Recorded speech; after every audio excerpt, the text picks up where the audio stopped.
तो चलिए आज की इस वीडियो में हम लोग स्टार्ट कर रहे हैं क्लास 10th का चैप्टर नंबर 2 आपका है सत्ता की साझेदारी के कार्य प्रणाली। यानी पहले चैप्टर में हमने पढ़ा था सत्ता की साझेदारी, जो कि अगर किसी ने नहीं देखा है तो डिस्क्रिप्शन बॉक्स में मैंने लिंक डाल दिया है, जाके पहले फर्स्ट चैप्टर का दोनों वीडियो आप देख लें, फिर सेकेंड चैप्टर देखें। तो सेकेंड चैप्टर हम क्या क्या पढ़ने वाले हैं? सेकेंड चैप्टर में पढ़ने वाले हैं इंडिया के कंटेक्स्ट में ये पूरा चैप्टर होगा, और इंडिया के कंटेक्स्ट में ही हम पढ़ने वाले हैं सत्ता की साझेदारी का क्या प्रणाली है अपने इंडिया में, उस चीज को देखने वाले हैं।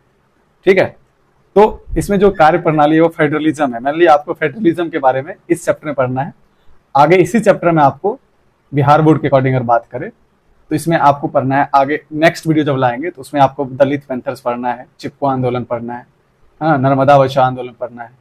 ये सभी जो भी है इंपॉर्टेंट टॉपिक, जो मैक्सिमम क्वेश्चन जो है यहाँ से पूछते हैं वो अगले वीडियो में आएगा। इसमें हम लोग क्लियर करने वाले हैं कि फेडरलिज्म होता क्या है। फेडरलिज्म इट मीन्स कि संघवाद क्या होता है, क्या इंडिया संघवाद के रूल को फॉलो करता है, संघवाद कहे या संघीय शासन व्यवस्था बोले, संघीय शासन व्यवस्था, संघीय शासन व्यवस्था दोनों का मतलब एक ही होता है। तो संघवाद होता क्या है उसको समझेंगे, उसके बाद संघवाद के प्रमुख लक्षण क्या है, संघवाद के विशेषता क्या है, इन सभी चीज को समझेंगे। उसके बाद संघवाद के गठन के दो तरीके होते हैं, एक अपकमिंग फेडरलिज्म होता है, एक होल्डिंग टुगेदर फेडरलिज्म होता है, एक कमिंग टुगेदर फेडरलिज्म होता है। ये सभी कुछ हम लोग पढ़ने वाले हैं आपके इस वीडियो में। तो चलिए स्टार्ट करते हैं, हम लोग अपने टॉपिक शुरुआत करते हैं। फेडरलिज्म होता क्या है, यानी संघवाद क्या होता है, हिंदी में बात करें तो संघवाद क्या होता है। देखिए, संघवाद का किसी कंट्री को अगर हम संघवाद बोलते हैं, उसका जो मिनिमम दो जो लक्षण होना चाहिए, एक तो उस कंट्री का जो गवर्नमेंट होगा, वहां पे जो गवर्नमेंट होगा वो एक से ज्यादा स्तर की होगी, यानी वहां की सरकार जो होगी, सरकार का स्तर एक से अधिक होगा। ठीक है, पहला कंडीशन। संघवाद कोई कंट्री तब होगा या किसी कंट्री को संघीय व्यवस्था तब कहेंगे जब पहला कंडीशन होगा कि सरकार के जो स्तर होंगे एक से ज्यादा होंगे। जैसे अपने यहाँ क्या है, संघ सरकार। संघ सरकार इट मीन्स, संघ सरकार का मतलब हुआ केंद्र सरकार। अपने इंडिया में सुनते होंगे केंद्र सरकार में मोदी जी हैं अभी वर्तमान समय में। उसी तरह राज्य सरकार, अगर आप जिस राज्य से हैं तो वहां पे राज्य सरकार होती है। तो ये सरकार के क्या है, स्तर हैं, और एक स्थानीय सरकार।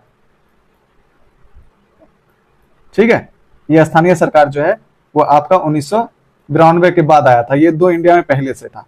तो इंडिया के अकॉर्डिंग अगर सोचे तो सरकार के स्तर एक से ज्यादा है, हाँ, संघ सरकार यानी केंद्र सरकार है, राज्य सरकार स्थानीय सरकार है।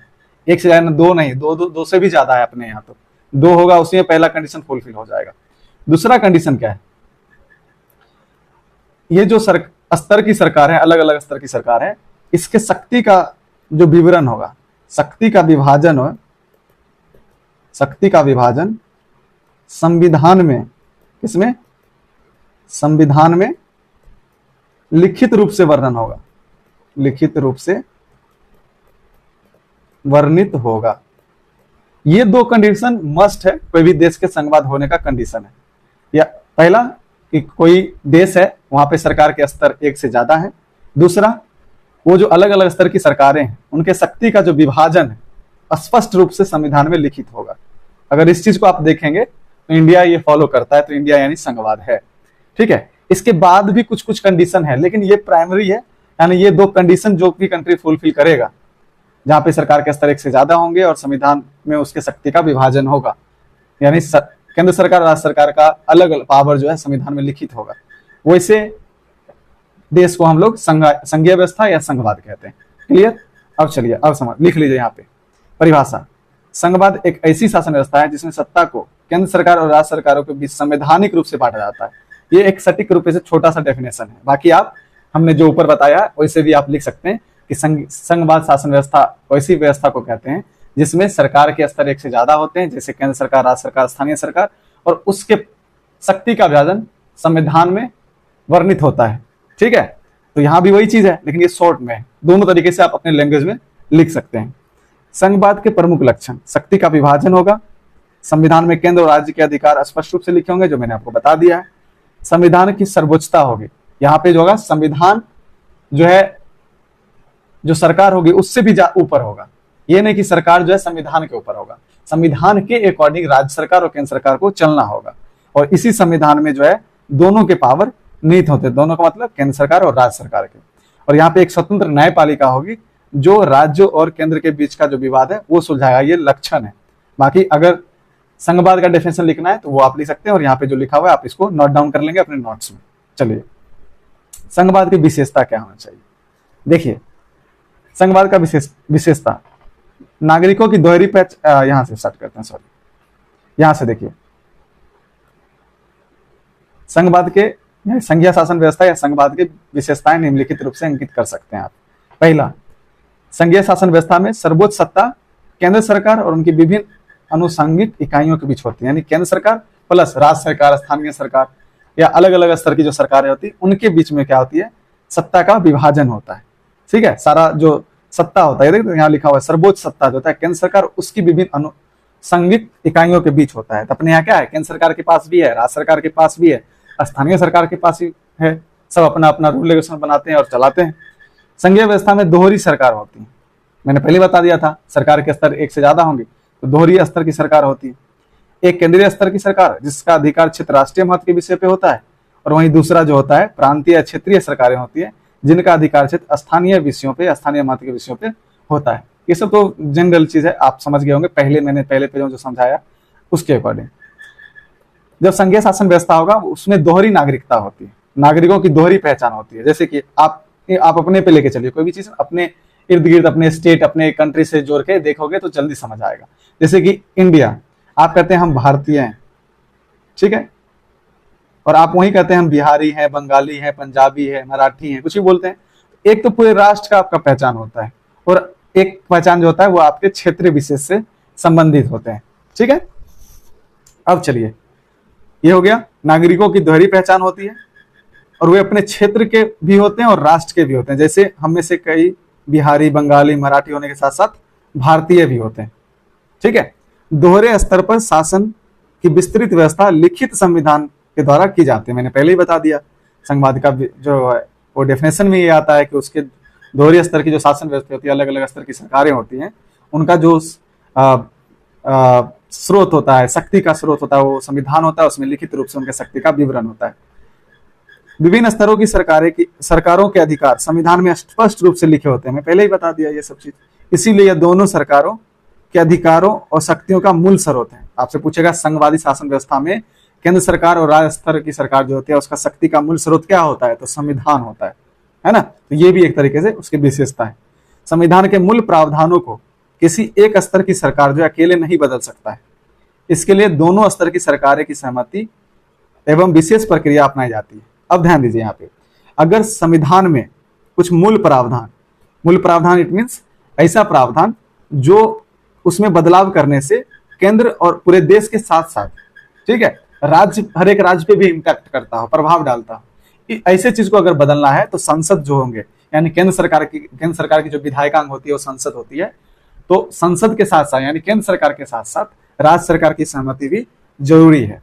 ठीक है, अब ध्यान दीजिए, अगला पॉइंट, एक स्वतंत्र न्यायपालिका की व्यवस्था की जाती है। संविधान एवं विभिन्न स्तरों की सरकारों के अधिकारों की व्यवस्था करने का भी अधिकार होते हैं, तथा इसको आप, इस लाइन को आप काट सकते हैं, थोड़ा कंफ्यूज हो जाएंगे आप, यहां से आप पढ़िए। एक स्वतंत्र न्यायपालिका होता है संघीय शासन व्यवस्था में, तथा यह केंद्र और राज्यों के बीच अधिकारों और शक्तियों के बंटवारे संबंधी उठने वाली कानूनी विवादों को हल करता है। ठीक है, ये हो गया आपका संघवाद के विशेषता। अब यहाँ पे देखिए दो टर्म है आपका, संघवाद गठन के तरीके होते हैं। जैसे आपने सत्ता की साझेदारी के रूप देखा था, सत्ता के क्षैतिज वितरण, सत्ता के ऊर्ध्वाधर वितरण, फर्स्ट चैप्टर में आपने देखा था। उसी तरह संघीय व्यवस्था का गठन भी दो तरीके से किया जाता है, एक आगत संघवाद, एक अभिगत संघवाद। आगत संघवाद यहाँ है कमिंग टूगेदर, ये लग रहा है कि यहाँ से कोई दूसरा कोई छोटा छोटा एरिया आ रहा है और सब मिलके जो है एक संघवाद शासन व्यवस्था का निर्माण कर रहा है। यानी ये छोटा सा इंडिपेंडेंट सभी अपना अपना कई पहले शासन चलाते थे, छोटा छोटा इकाई था, और ये सभी आपस में जो है जुड़ जाते हैं, जुड़ के एक बड़ा सा क्षेत्र बनाते हैं, ठीक है, और फिर शासन करते हैं। यानी यहाँ पे क्या हो रहा है, छोटे छोटे स्वतंत्र इकाई जो है, ठीक है, आपस में मिलकर सामान्य प्रभुत्व को स्वीकार करते हैं और संघीय राज व्यवस्था का गठन करता है। यहाँ पे क्या है, छोटा छोटा स्वतंत्र या संप्रभु इकाई जो है, या राज्य इकाई या राज्य बोले, आपस में मिलकर एक बड़ा सा क्षेत्र बनाता है और फिर शासन व्यवस्था को चलाता है, ठीक है। जैसे कि अमेरिका देखेंगे तो इसमें 51 जो है छोटे छोटे जो है राज्य जुड़ के बना हुआ है अमेरिका। टोटल जो हम यूएसए बोलते हैं, इसमें टोटल 51 जो है स्टेट हैं, यानी इसमें आपको टोटल 51 स्टेट है। और आप जैसे फ्लैग देखेंगे ना अमेरिका का, अभी सर्च करिएगा गूगल पे फ्लैग ऑफ यूएसए, तो आपको 51 स्टार दिखेगा, 51 स्टार दिखेगा फ्लैग में। यानी अलग अलग छोटी छोटी इकाइयां जो है आपस में मिलकर एक संघवाद शासन व्यवस्था का निर्माण किया है। ये हो गया आपका आगत संघवाद। आप इसमें क्या लिखेंगे विभिन्न या कई स्वतंत्र संप्रभु राज्य आपस में मिलकर एक समान प्रभुत्व को स्वीकार करते हैं या एक संघीय राज्य का गठन करते हैं, जिसे हम आगत संघवाद कहते हैं। आपकी किताब में लिखा हुआ है। एक है अभिगत, होल्डिंग टुगेदर, यहाँ लगा कि पकड़ के रखा है, यानी एक बड़ा क्षेत्र है और टूटने नहीं दिया जा रहा है। मतलब सब टूट के ये नहीं कि मैं अलग शासन करूंगा, नहीं, ऐसा नहीं हो रहा। जैसे कि इंडिया, ठीक है, इसमें क्या है, शासन व्यवस्था को सही ढंग से चलाने के लिए सब एक ही देश के अंतर्गत है और इसमें छोटे छोटे टुकड़ी में बांट दिए गए, कोई बिहार, पंजाब, उड़ीसा, ठीक है। तो शासन व्यवस्था को सही तरीके से चलाने के लिए एक बड़ा क्षेत्र है, छोटा छोटा पार्ट में डिवाइड कर दिया गया, लेकिन ये पूरे देश एक ही है। शासन व्यवस्था को सही तरीके से चलाने के लिए अलग अलग भागों में विभाजित किया गया है, ठीक है। तो सबसे पहले जब हमारा देश आजाद हुआ तो उस समय हमारा सबसे पहले 14 राज्य बने थे और 6 केंद्र शासित प्रदेश बने थे, ठीक है। तो अभिगत क्या हुआ, अभिगत जस्ट अपोजिट हो गया आगत का। आगत में था कि छोटी छोटी इकाई या छोटी छोटी प्रांत आपस में मिलकर एक संघवाद शासन व्यवस्था का निर्माण करता है। लेकिन अभिगत में क्या हो रहा है, यहाँ पे हो रहा है कि एक बड़ा सा क्षेत्र, ठीक है, एक बड़ा सा क्षेत्र जो है छोटे छोटे राजनीतिक इकाइयों में बंटकर या स्थानीय या प्रांतीय सरकार का निर्माण करती है, जिससे शासन व्यवस्था चलाने में सहूलियत होता है। इससे भी एक तरीके से संघवाद के गठन का तरीका माना जाता है। आपकी किताब में पूर्णतः लिखा हुआ है। ये आपके एग्जाम में नहीं पूछा गया आज तक, उम्मीद है कि ये पूछा भी नहीं जाएगा क्योंकि ऐसा क्वेश्चन बनता नहीं, ठीक है। अब आगे चलते हैं। भारत में संघीय शासन व्यवस्था, भारत संघीय शासन के सभी शर्तों को पूरा करता है। तो कैसे कैसे करता है, आप बता देंगे कि भारत में जो है सरकार के स्तर 1 से अधिक हैं और उनके शक्तियों का विभाजन क्या है, संविधान में लिखित रूप से वर्णित है। तो ये संघीय शासन व्यवस्था है। साथ ही आप जितने संघीय शासन व्यवस्था का जो विशेषता है वो भी आप कहेंगे कि भारत में एक स्वतंत्र न्यायपालिका है जो संघ यानी केंद्र और राज्य के विवादों को सुलझाता है। फिर आप लिखेंगे जो आपने विशेषता जो देखा है सभी चीज को इंडिया फॉलो करती है, इसलिए इंडिया भी संघीय शासन व्यवस्था का रूप है, इंडिया भी एक संघीय शासन व्यवस्था वाला देश है। तो कैसे है, तो आप सारा पॉइंट लिखेंगे विशेषता वाला सारा, कि इंडिया में एक से ज्यादा स्तर की सरकार हैं, इनके जो शक्ति का विभाजन है, उनके मीन्स विभिन्न स्तर के सरकार का जो शक्ति का विभाजन है वो संविधान में उल्लिखित रूप से है। और लिखेंगे स्वतंत्र न्यायपालिका है, लिखेंगे यहाँ के नागरिकों की दोहरी पहचान होता है, एक तो भारतीय होते हैं, एक राज्य का होता है। इस तरीके से आप सारा कुछ लिखेंगे, ठीक है। यहाँ पे हमने क्लियर लिख दिया है। देखिए यहाँ भारत क्यों संघीय व्यवस्था है मैंने यहाँ पे बता दिया वहां पे, और यहाँ पे आपको नोट डाउन कर लेना है, यहाँ से नोट डाउन करना है, ठीक है। यहाँ पे आपको लिखना है भारतीय संविधान में 2 तरह के सरकार की व्यवस्था की गई है। हम यहाँ पे प्रूफ कर रहे हैं कि भारत कैसे संघीय शासन व्यवस्था है, भारत में कैसे है संघवाद, ठीक है। तो आप इस तरह के पॉइंट लिखेंगे। भारत के संविधान में 2 तरह की सरकार का व्यवस्था किया गया है, एक संपूर्ण राष्ट्र के लिए जिसे संघीय सरकार या केंद्र सरकार कहते हैं, और दूसरा प्रांतीय इकाई या राज्य के लिए उसे राज्य या प्रांतीय सरकार कहते हैं। तो ये आप देख रहे हैं, ये विशेषता है संघवाद का, भारत ये फॉलो कर रहे हैं इसलिए संघवाद है। संविधान में स्पष्ट रूप से केंद्र और राज्य के विधायी कार्य क्षेत्र और अधिकार बांटा गया है। जैसे आप लिखेंगे संविधान के 7वीं अनुसूची में 3 अनुसूची दिया गया है, इसमें राज्य और केंद्र सरकार के विधायी अधिकार को वर्णित किया गया है। इसमें 3 सूची है, संघ सूची, राज सूची, संवर्ती सूची। संघ सूची पे जैसे कि जो केंद्र उस पे कानून बनाता है, और इसमें संघ सूची में वैसे विषय को रखे गए हैं जो पूरे कंट्री के लिए इंपॉर्टेंट है, जैसे रक्षा पूरे देश के लिए इंपॉर्टेंट है, विदेश नीति पूरे देश के लिए, रेलवे, बैंकिंग, ऐसे 100 सब्जेक्ट हैं जो संघ सूची में रखा गया है। और इस 100 सब्जेक्ट पे जो है केंद्र सिर्फ और सिर्फ केंद्र सरकार ही इस पे नियम कानून बना सकता है। क्लियर। उसके बाद राज सूची में कितने विषय हैं, तो 61 विषय हैं, जैसे पुलिसिंग, स्वास्थ्य, कृषि, स्थानीय शासन, और इस पे जो है सिर्फ राज्य सरकारी कानून बना सकता है। कुछ ऐसी परिस्थिति है जिसमें राज्य सरकार नहीं, केंद्र सरकार भी यहाँ पे कानून बनाती है, जो कि हम आगे देखेंगे। ऐसी परिस्थितियां मैं अभी यहाँ क्लियर करता हूँ। जैसे कि किसी स्टेट में जो है मान लो आपातकाल लग जाता है, तो जो ही आपातकाल किसी स्टेट में लगता है तो उस वहां का जो शासन व्यवस्था है वो केंद्र सरकार के हाथ में आती है, तो वहां का जो नियम कानून है वो केंद्र सरकार बनाती है। तो ये एक विशेष परिस्थिति है, ठीक है। समवर्ती सूची यानी जैसे शिक्षा, विवाह, दंड विधि, ये ऐसे 52 विषय हैं जो समवर्ती सूची में है, और इस पे जो है केंद्र सरकार और राज्य सरकार दोनों कानून बना सकता है। लेकिन अगर विवाद होता है तो केंद्र सरकार के कानून को प्रभावी माना जाएगा, यानी केंद्र सरकार के जो नियम होंगे उसको लागू किया जाएगा। बना दोनों सकते हैं, लेकिन अगर कंट्रोवर्सी हो गया स्टेट और केंद्र में तो किसका नियम लागू होगा? वो होगा केंद्र का नियम लागू होगा। इसके बाद भी देखो ये 100 विषय है, 61 विषय है और 52 विषय है। इसके अलावा भी कुछ ऐसे सब्जेक्ट हैं जो इसमें नहीं है। अगर इसमें नहीं है ऐसे सब्जेक्ट, लेकिन उस पर रूल बनाना है, कानून बनाना है, नियम बनाना है, तो ऐसे इसको अवशिष्ट विषय भी बोलते हैं, बचे हुए विषय भी बोलते हैं, और इस पे कानून बनाने का अधिकार सिर्फ और सिर्फ केंद्र सरकार के पास, ठीक है। और इसके बाद कुछ पॉइंट इधर भी है, मैं जस्ट ऊपर हो गया था।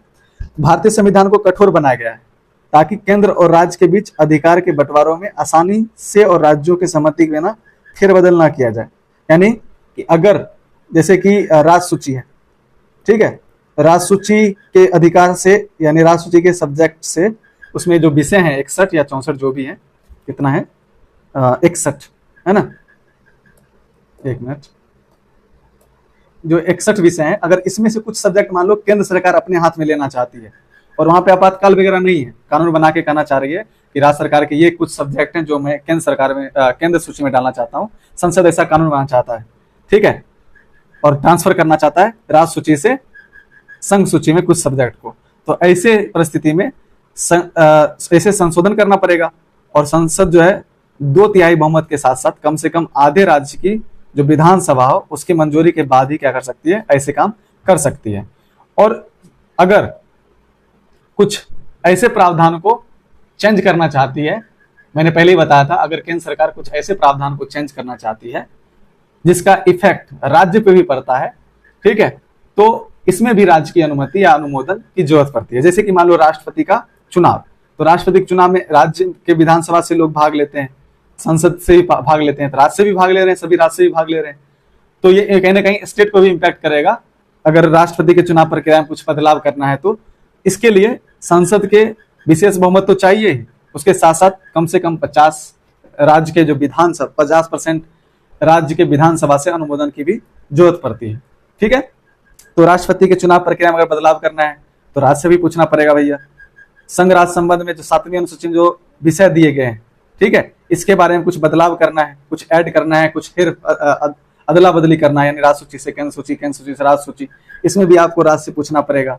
न्यायपालिका की शक्ति में अगर फिर बदलाव करना है, क्योंकि न्यायपालिका का जो डिसीजन होता है सब पे लागू होता है, चाहे वो केंद्र सरकार हो, स्टेट सरकार हो, तो इसमें भी अगर कुछ फेरबदल करना है, जैसे कि मान लो कि जज का अपॉइंटमेंट के लिए कुछ करना है ना, कुछ नया नियम लाना है, तो ऐसे चीज में बदलाव अगर करना है तो आपको राज्य से भी पूछना पड़ेगा। तो आपका देखिए संविधान कठोर बनाया गया है ताकि केंद्र जो है, केंद्र और राज्य के बीच के अधिकार का बंटवारा आसानी तरीके से या राज्य के बिना सहमति से नहीं किया जा सकता है। यहाँ तक के लिए आगे चलते हैं। स्वतंत्र और सर्वोच्च न्यायालय अपने यहाँ है, सुप्रीम कोर्ट, हाई कोर्ट, अधीनस्थ न्यायालय सब कुछ है की व्यवस्था की गई, जिसमें संविधान जिसे जो है संविधान की व्याख्या करने की अधिकार होता है, केंद्र राज्य के झगड़े को निपटाने का अधिकार होता है, केंद्र राज्य के द्वारा बनाए गए कानून का जांच करने का अधिकार होता है, और संविधान के विरुद्ध अगर ऐसा कुछ चीज हुआ या उसका कानून केंद्र सरकार राज्य सरकार का कानून संविधान के खिलाफ हो तो ऐसे कानून को जो है गैर कानूनी घोषित, यानी इसको लागू नहीं कर सकते हैं। गैर कानूनी घोषित करने का जो शक्ति है वो स्वतंत्र और सर्वोच्च न्यायपालिका के हाथों में होता है। तो इस तरीके से आप इंडिया को प्रूव कर पाएंगे इंडिया में भी संघवाद है, क्योंकि आपने जो विशेषता देखा था वही सेम चीज जो फॉलो कर रहा है इंडिया। तो इंडिया में जो फॉलो कर रहा है, मैंने विस्तृत तरीके से यहाँ पे संघ सूची, राज्य सूची वगैरह सब कुछ बताया है, इसको आपको नोट डाउन कर लेना है। तो आगे चलते हैं। लेकिन इसमें आप एक चीज देखेंगे, जब आप भारत के संघीय शासन व्यवस्था को देखेंगे तो इसमें केंद्र की स्थिति जो है मजबूत है। आपसे क्वेश्चन पूछा जाएगा, भारत की जो शासन व्यवस्था है वो संघवाद है, जिसमें राज्य और केंद्र सरकार दोनों के पावर निहित हैं, लेकिन कहीं ना कहीं केंद्र सरकार की स्थिति, केंद्र सरकार के पास अधिक पावर है, अधिक शक्ति है। कैसे? तो इन सभी कुछ बात अभी जो मैं समझाने वाला हूँ उसके हिसाब से आप बता सकते हैं कि ऐसे ऐसे आप देख सकते हैं, जिससे आपको लगेगा कि स्टेट से ज्यादा पावरफुल जो है केंद्र सरकार है, यानी राज्य से ज्यादा पावरफुल केंद्र सरकार है। जैसे कि किसी राज्य के अस्तित्व, ठीक है, और उसके भौगोलिक सीमाओं का अस्थायित्व पर संसद का नियंत्रण होता है। राज्य के किसी सीमा या नाम में परिवर्तन करने की शक्ति संसद। मान लो ये बिहार है, तो बिहार का सीमा छोटा करना, बड़ा किसी स्टेट से छोटा सा भाग लेके फिर जोड़ देना, या बिहार को 2 भाग में डिवाइड करके अलग अलग जो है स्टेट बना देना, ठीक है, या बिहार का नाम चेंज कर देना, जैसे अभी गया का नाम गया जी कर दिया गया, ठीक है। तो नहीं, ये तो राज्य सरकार ही करती है। अगर किसी का नाम चेंज करना है, बिहार को मान लो कुछ अलग ही नाम रखना है, तो ये सभी जो है संसद के पास नियंत्रण होता है। किसी स्टेट को छोटा करिए, नाम बदलिए, है ना। तो ये इस तरीके से आप संसद यानी केंद्र सरकार, केंद्र सरकार की विधायिका। संसद कहाँ होती है? केंद्र सरकार में होती है। आपातकालीन स्थिति में मैंने वहां बताया है, राज्य सरकार की सभी शक्तियां जो है केंद्र के हाथों में निहित हो जाती है, अर्थात संसद राज्य के अधिकार क्षेत्रों में आने वाले सभी विषयों पर कानून बनाने की शक्ति केंद्र सरकार के हाथों में निहित हो जाता है। जब आपातकाल स्थिति आती है, अगर किसी स्टेट में आपातकाल लग जाता है या पूरा देश में आपातकाल लग जाता है, ऐसी स्थिति में जो है क्या होता है, राज्य की जो शक्तियां वो केंद्र में निहित हो जाता है। तो राज्य की शक्तियां जो है केंद्र में निहित हुआ, तो केंद्र के पास जो भी पावर है उसका यूज कौन करेगा? केंद्र करेगा, है ना। तो ये इस चीज से भी आपको दिख रहा है कि केंद्र मजबूत है। आगे देखिए, राज्यों में राज्यपाल की नियुक्ति कौन करता है? केंद्र सरकार करती है। केंद्र सरकार की अनुशंसा से राष्ट्रपति करती है हालांकि, ठीक है। तो यानी केंद्र सरकार की अनुशंसा पर राष्ट्रपति द्वारा राज्यों में राज्यपाल की नियुक्ति की जाती है। तो ये, और राज्य के ये विधायी अध्यक्ष होते हैं। अब देखो विधायी अध्यक्ष क्या होता है? जैसे कि राज्य का विधानमंडल, क्या है? विधानमंडल, जहां पे नियम कानून बनते हैं, विधानमंडल। यहां से कोई विधेयक पारित होता है, मान लो विधानमंडल से, तो ये कहां जाता है? ये जाता है राज्यपाल के पास, और राज्यपाल मंजूरी देता है। कभी कभी ऐसा होता है राज्यपाल के पास ये भी शक्ति, आप मंजूरी ना दे, राष्ट्रपति के लिए संरक्षित रख ले, समझ रहे हो। इस तरीके से ऐसा स्टेट जो है आरोप लगाता है कि केंद्र सरकार हर एक राज्य में राज्यपाल को नियुक्त करती है राष्ट्रपति के द्वारा, और राज्यपाल के माध्यम से केंद्र सरकार जो है राज्य के कामों में हस्तक्षेप करता है। अगर मान लो भारत में कौन है? बीजेपी, ध्यान दो। अगर मान लो बिहार में जदयू है, मानने के लिए बोल रहा हूँ, आगे उसे बीजेपी जदयू दोनों मिलकर अभी चला रहे हैं, जेडीयू है, ठीक है, नीतीश कुमार का पार्टी है, और पूरे भारत में मोदी जी का पार्टी है। मोदी जी के पार्टी के द्वारा राष्ट्रपति के माध्यम से यहाँ पे राज्यपाल का नियुक्ति किया गया। मैं एग्जाम्पल बता रहा हूँ, हालांकि प्रोसेस थोड़ा अलग अलग होता है, समझाने के लिए सिंपल भाषा में, ठीक है। अब जदयू मान लो कि अपने विधानमंडल में, बिहार के विधानमंडल में पारित किया कि हम महिला को 20% आरक्षण देते हैं, माना कि, और ये कहा जाएगा? राज्यपाल के सिग्नेचर के लिए। अब बीजेपी का सरकार नहीं है यहाँ पे, बीजेपी राज्यपाल को हो सकता है इन्फ्लुएंस कर दे, मानने के लिए हम बस एग्जाम्पल बता रहे हैं कि भाई एसेंट नहीं देना, यानी सहमति नहीं देना, ठीक है। तो सहमति नहीं देगा। और एक चीज ध्यान रखिए, संविधान में ऐसा कहीं लिखित नहीं है कि राज्यपाल को इतने दिन में सहमति देना ही देना है, ठीक है। तो राज्यपाल क्या किया? अपने पावर का यूज किया और उस पर सहमति ही नहीं दिया। अब इसके विरुद्ध में आप कोर्ट भी नहीं जा सकते हैं कि हम जो है विधानसभा से पास किए विधेयक और राज्यपाल जो है सिग्नेचर नहीं कर रहा है, इसीलिए कानून नहीं बदल रहा है। क्योंकि देखिए, अगर भारत में कोई कानून बनाना है तो संसद पारित करता है, और ये जाता है राष्ट्रपति के पास। किसके पास? प्रेसिडेंट के पास। भी लिख देता हूं, ये सिग्नेचर करते हैं तब कानून बनता है, तब लागू होता है। उसी तरह राज्य में विधानमंडल का विधेयक पास करता है और जाता है राज्यपाल के पास, और राज्यपाल जब तक आपका सिग्नेचर नहीं करता है तब तक ये कानून नहीं बनता है। तो इसी तरीके से राज्यपाल इन्फ्लुएंस करता है राज्य के कामों को, ये राज्य का आरोप है, ठीक है। चलिए, तो राज्य विधानमंडल द्वारा पारित किसी विधेयक को मंजूरी ना देने या राष्ट्रपति के लिए आरक्षित रखने का है यहाँ पे अधिकार प्राप्त है। किसको? राज्यपाल को। तो इस तरीके से आप किसी भी स्टेट को अपने नियंत्रण में ले सकते हैं। लो भैया आप पास करो, हम सिग्नेचर ही नहीं करेंगे, कानून ही नहीं बन पाएगा। इससे राज्य का जो है कानून नहीं बन पाएगा, तो राज्य का क्रियाकलाप बाधित होगा। अब देखिए, राज्य सरकार के हटाने, भंग करने की सिफारिश राज्यपाल राष्ट्रपति कर सकता है।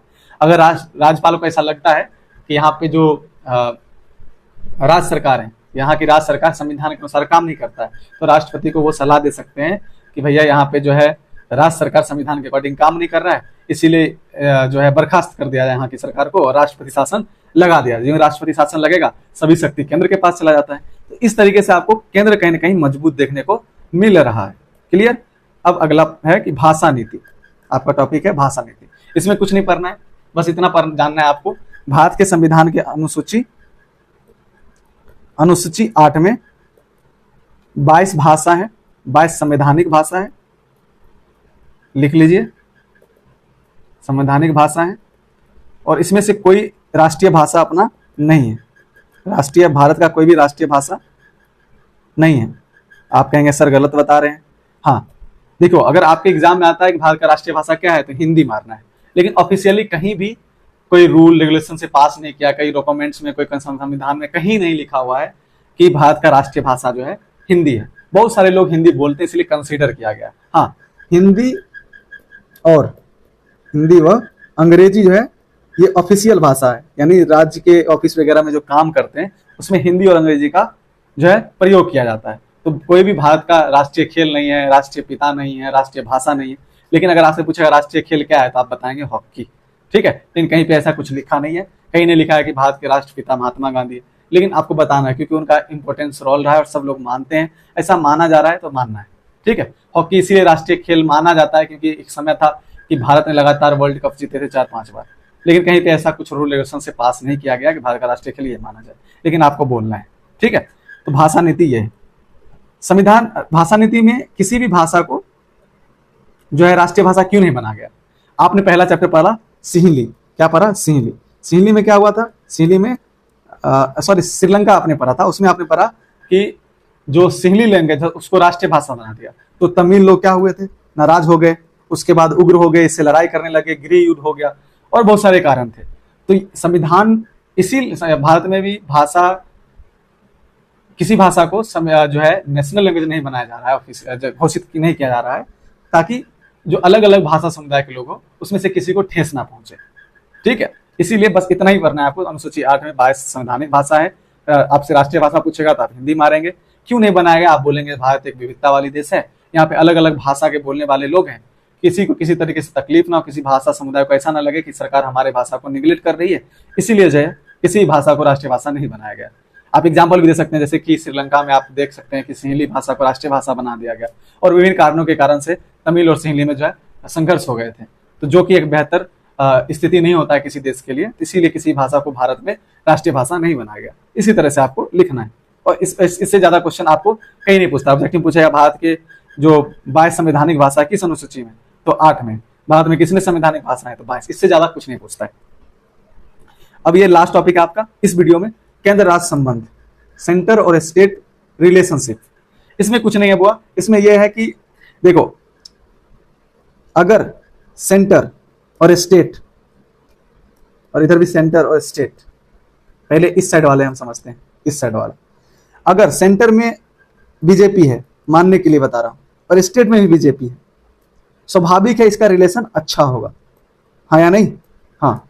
अगर सेंटर में बीजेपी है, एग्जाम्पल दे रहा हूं, ऐसा नहीं कि बीजेपी मान लेना, और यहां पे जदयू है, आप किसी और भी पार्टी को मानते हैं, एग्जाम्पल, स्वाभाविक है कि यहाँ पे संबंध इसके अपेक्षा अच्छा नहीं होगा। क्यों नहीं होगा? क्योंकि सेंटर जो है ना, ध्यान देखिए, सेंटर के पास ज्यादा पावर है, सेंटर बीच बीच में इसको वित्त पोषण देता है स्टेट को, ठीक है, वित्त पोषण। अगर मान लो बाढ़ आया तो सहयोग करता है, ठीक है। अगर किसी स्टेट में मान लो कि आतंकवाद आ गए, सुरक्षा प्रोवाइड करते हैं, रेलवे, ये सेंटर ही करता है ना, रेलवे सुरक्षा, ये सभी पूरे देश के लिए होता है। तो किसी स्टेट को ये सब प्रोवाइड कौन कर रहा है? सेंटर। तो जब सेंटर में भी सेम पार्टी होती है और स्टेट में भी सेम पार्टी होती है, संबंध अच्छे होते हैं और इसको ज्यादा लाभ मिलता है, ऐसे तरीके से स्टेट को।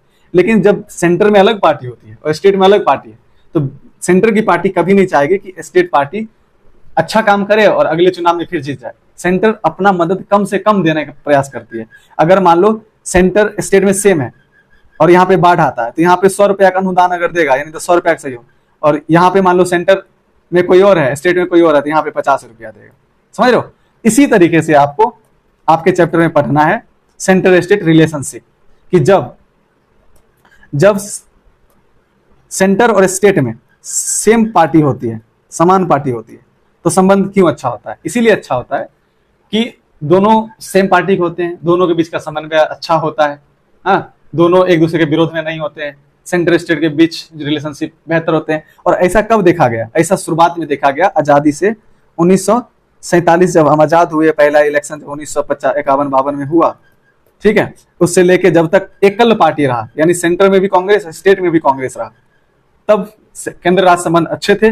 और जब धीरे धीरे एक पार्टी यानी कांग्रेस का, यहाँ पे शुरुआत में कांग्रेस का बोलबाला रहा, ये नहीं है, कांग्रेस का बोलबाला रहा, और दोनों जगह सेंटर और स्टेट दोनों जगह जो है केंद्र सरकार और राज्य सरकार दोनों जगह में कांग्रेस का सरकार बनता रहा। तो इस समय अवधि में यानी 51-52 से लेकर लगभग आप कहे तो इमरजेंसी तक 1975 तक, ठीक है, सेंट्रल स्टेट में समान पार्टी का सरकार बनता रहा। तो इस समय संबंध अच्छे थे। उसके बाद गठबंधन के दौर आ गए। गठबंधन दौर यानी किसी एक पार्टी को सेंटर में बहुमत नहीं मिला। मान लो 543 सीट हैं, ठीक है, बहुमत के लिए 272 चाहिए, ठीक है। अगर किसी पार्टी को नहीं आई सेंटर में तो क्या करेगी? बहुत सारी पार्टी आपस में मिलेगी।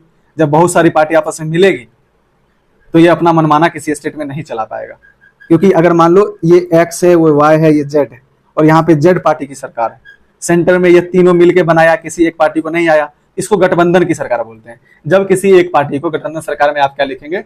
जब किसी एक पार्टी को सरकार बनाने के लिए बहुमत प्राप्त नहीं होती है तो विभिन्न पार्टी आपस में आके बहुमत साबित करते हैं, तब जाके सरकार का स्थापना होता है। इसे गठबंधन की सरकार बोलते हैं। तो मैं यहाँ क्या समझा रहा था कि अगर सेंटर में मान लो सर किसी एक पार्टी का बहुमत नहीं मिला, X party, Y party, Z party मिलकर क्या करती है? सरकार बनाती है, और किसी एक स्टेट में जेड पार्टी है, तो ये सेंटर अब मनमाना नहीं कर सकता है, क्योंकि इस जेड पार्टी को आपको अच्छे से देखभाल करना पड़ेगा सारे, क्योंकि अगर जेड पार्टी भी सेंटर में पार्टिसिपेट कर रहा है, अगर ये निकल गया तो सरकार इधर गिर जाएगा। तो इस स्थिति में भी क्या हुआ? संबंध ठीक ठाक रहे। लेकिन संबंध कब खराब हुए? संबंध तो आप यहाँ भी ठीक देख रहे हैं, यहाँ भी ठीक देख रहे हैं। संबंध तब खराब हुए जब, इसको हटा देते हैं, संबंध तब खराब हुए सेंटर और स्टेट का, जब यहाँ पे अलग पार्टी के सरकार का बहुमत से सरकार बना है और यहाँ पे अलग पार्टी का, ठीक है, जेडीयू, जनता दल यूनाइटेड, तब संबंध खराब होते हैं। तो इस तरीके से आप सेंटर राज्य संबंध को आप देख सकते हैं, और इसका नोट डाउन आप अपने किताब से करेंगे। ये मैं समझा रहा हूँ, कुछ नोट डाउन करा रहा हूँ, कुछ समझा रहा हूँ। इस तरीके से आप, ये सब कुछ टॉपिक नहीं है, इसमें आपको बस अपने लैंग्वेज में लिख लेना है। केंद्र राज्य संबंध आप शुरुआत लिखेंगे, शुरुआती दौर में कांग्रेस पार्टी का बहुमत केंद्र और राज्य में दोनों जगह, दोनों लिख ही लीजिए, मैं जैसे बोल रहा हूँ वैसे लिखना है कि शुरुआती प्रारंभिक 3 दशक तक यानी 30 साल तक, लगभग 30 साल तक केंद्र और राज्य में दोनों स्तर पे कांग्रेस का बहुमत रहा है। यानी केंद्र में भी केंद्र में भी कांग्रेस सरकार रहे, राज्य में कांग्रेस सरकार रहे, जिससे संबंध अच्छे रहे।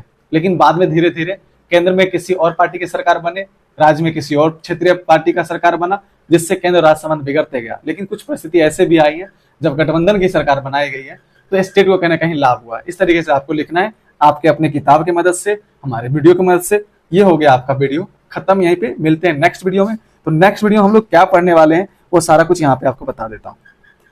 नेक्स्ट वीडियो हम लोग पढ़ने वाले हैं डिसेंट्रलाइजेशन, यानी भारत में विकेंद्रीकरण। भारत में विकेंद्रीकरण मैं बस बोल देता हूँ, ठीक है। भारत में विकेंद्रीकरण पढ़ने वाले हैं, बिहार में पंचायती राज व्यवस्था पढ़ने वाले हैं, ग्राम पंचायत क्या होता है, पंचायत समिति क्या होता है, जिला परिषद क्या होता है, पंचायत के कितने प्रमुख अंग होते हैं, जैसे ग्राम सभा, मुखिया, रक्षा दल, ग्राम कचहरी, ये सभी चीज हम पढ़ने वाले हैं। उसके बाद जिला परिषद, ये सब पढ़ने वाले हैं। उसके बाद बिहार में पंचायती राज पढ़ लेंगे। उसके बाद नगरीय शासन व्यवस्था हम पढ़ने वाले हैं हम लोग के, जैसे कि नगर परिषद क्या होती है, नगर समिति नगर पंचायत क्या होती है, और उसके बाद हम पढ़ने नगर निगम क्या होता है, ये सभी चीजें पढ़ने वाले हैं।